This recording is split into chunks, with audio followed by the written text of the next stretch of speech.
Hello everyone and welcome to my April reading wrap-up. I read 17 books last month. 2 were by new-to-me authors and 13 were new-to-me books by authors I'd read before. 8 of the books had been on my owned TBR shelves, and 3 were a reread. Regarding authors, 10 books were written by a woman, 3 by an author of color, 1 by a queer author, and 1 by a Jewish author. Regarding main characters, 16 books had at least 1 woman, 5 had at least 1 POC, 4 had at least 1 queer character, and 1 had a Jewish main character. The genre spread was 3 contemporary, 4 sci-fi, 7 fantasy, 1 horror, 1 historical, and 1 nonfiction. 6 were graphic novels. My ratings were 1 5-star, 2 4.5 stars, 4 4 stars, 2 3.5 stars, 1 3-star, 2 2.5 stars, 2 2 stars, 1 1.5 star, and 2 1 stars. 9 of the books I read last month were for the Owl's Readathon. I did a separate wrap-up video for that, which I'll link to down in the description. The first books I'll talk about in this video are the Strange the Dreamer duology by Laini Taylor. I really liked the first book, Strange the Dreamer, and I gave it 4 stars. Laszlo as a character is awesome. I genuinely want to be his friend. His humor is great, the relationships he has with others is great, and I just really enjoyed it.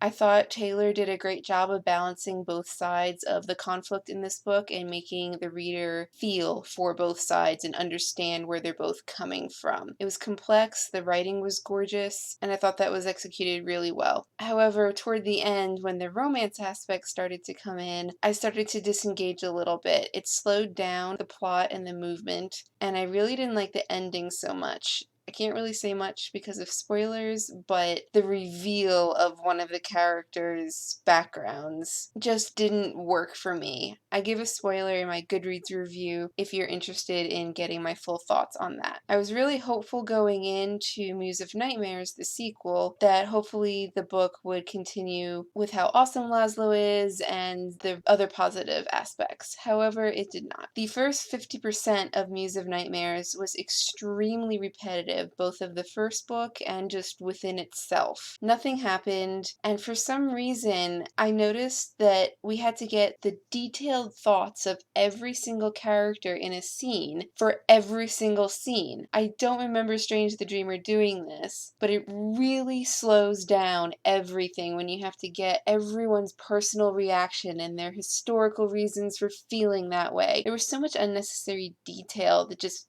slowed everything down. It's almost like Taylor's lush writing worked against her in that aspect, to the point that there were some scenes of brutality that she's using her gorgeous writing skills for, but when it's brutal, it just seems more like torture porn than actual decent writing. It made me feel really bad reading it. And as I feared, because there was so much focus on the romance aspect in this book, Laszlo just lost everything that made him awesome in the first book. He just became this generic male YA romance lead, which was so disappointing. This is a problem for me in Lady Taylor's Daughter of Smoke and Bone trilogy as well. The world building and the writing were fantastic, but the romance aspect just got in the way of everything, and I really didn't enjoy that series as much as I wanted to. Same thing happened with this duology. There were also some really problematic aspects with some of the side characters. Ruby just kept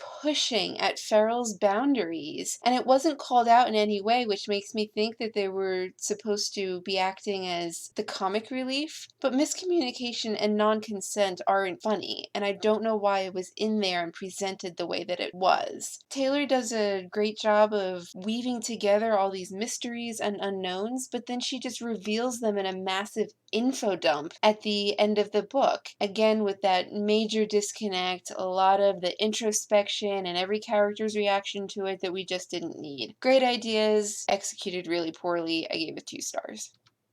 Next, I finished the Descender graphic novel series with volumes 4, 5, and 6. Volumes 4 and 5 were really great. I could definitely feel that tension plot-wise being built up toward the finale. I gave them both 4 stars. And I'll make a special note for chapter 1 of volume 4. I had this wonderful juxtaposition of 3 different character or location focuses and the parallels between them, and how each panel was chosen within chapter 1 to highlight highlight the parallels was just phenomenal, especially since there was very little dialogue. The art really, really spoke for itself and was done brilliantly well. However, all of that great tension being built up fell flat for me in the last volume. It was such a non-ending, with lots of very, very big changes happening without the depth that the rest of the volumes had gone into when there were serious things happening. The times that the Descenders chose to interfere or not didn't make sense for the actual world. They just seemed to occur when it was convenient. I didn't know going in that there's going to be a setup for a continuation in the series, which is apparently going to be called